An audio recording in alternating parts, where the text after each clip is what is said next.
Hello everyone, আসসালামু আলাইকুম। Another my new daily blog. তো সকাল সকাল রুহিমামনি স্কুলে চলে যাচ্ছে, তো টিফিন বক্স রেডি করে দিলাম। আপনাদের ভাইয়া ওকে নিয়ে যাচ্ছে স্কুলে, তারপর ওদেরকে পাঠিয়ে দিয়ে দুপুরে রান্না করব। সাথে আজকে আপনাদের সঙ্গে একটা গল্প শেয়ার করব।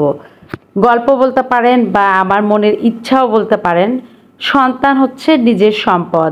তাদের কেউ খোঁজ নিল কি নিল না, দেখলো কি দেখলো না, এসব চিন্তা করার কোনো মানে নেই। কিছু কিছু মায়েরা মনে করো দাদা দেখবে, দাদি দেখবে, এ দেখবে, ও দেখবে, কেউ দেখে না। দিন শেষে নিজের সন্তানকে নিজেকেই দেখতে হয়, কারণ তুমি মা, তুমি বাবা, তোমাদেরই দায়িত্ব। সন্তানকে ভালোবাসার জন্য কাউকে অনুরোধ করবেন না, কারো স্নেহের ভিক্ষা চেয়ে নিজেকে ছোট করবেন না। অন্য কেউ সন্তানকে অধিক ভালোবাসবে এমনটা আশা করে থাকবেন না। সন্তানের জন্য যতটুকু করার দরকার সবই আপনি করুন। সন্তানের প্রতি নিজের ভালোবাসার কোনো ঘাটতি রাখবেন না। অন্য কেউ আপনার সন্তানের জন্য ভালো কিছু করবে এমনটা আশা করে বসে থাকবেন না। সন্তানরা যতদিন আপনার কাছে আছে ততদিন আপনার ভালোবাসার ছায়ায় তাদের ঘিরে রাখুন। আপনি আছেন বলেই তারা নিরাপদ। সন্তানের প্রতি মা এবং বাবার ভালোবাসা যদি থাকে, সন্তানেরা কখনোই আর ভালোবাসার অভাবে কাঁদে না, কারণ পৃথিবীর সর্বশ্রেষ্ঠ ভালোবাসা হচ্ছে বাবা মার ভালোবাসা।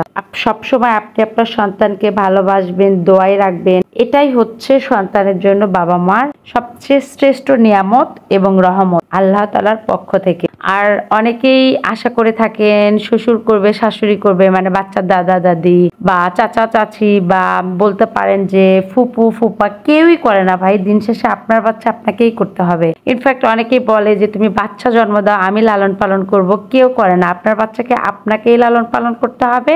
আপনার বাচ্চাকে পড়ালেখা থেকে শুরু করে আপনার বাচ্চার সবকিছু আপনাকেই করতে হবে। দিন শেষে কেউ করবে না, শুধু সবাই গল্প করবে। পারলে আর আপনার ভুল ধরবে, আপনি আপনার বাচ্চাকে খাওয়াবেন, হাগাবেন, মোতাবেন, মানে দিন শেষে তারপরে এক গাদা কথার ঝুড়ি নিয়ে সবাই বসে থাকবে।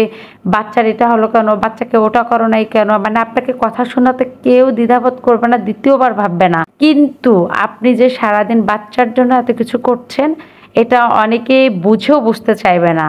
মানুষ হচ্ছে এরকম। আর শ্বশুরবাড়ি হচ্ছে সবচেয়ে বড়, মানে কি বলবো, পলিটিক্যাল একটা জায়গা। যে পৃথিবীর যত রাজনীতি আছে সব আছে হচ্ছে শ্বশুরবাড়িতে। ননদ হচ্ছে এটার হচ্ছে চেয়ারম্যান, আর হচ্ছে এখানকার প্রধানমন্ত্রী হচ্ছে শাশুড়ি, আর মেম্বার বলতে পারেন হচ্ছে যা।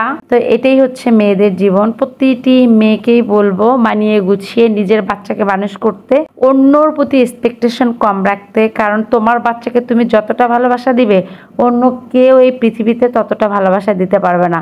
প্রতিটি বাবা মাই নিজের সন্তানকে ভালোবাসবেন, সময় দিবেন।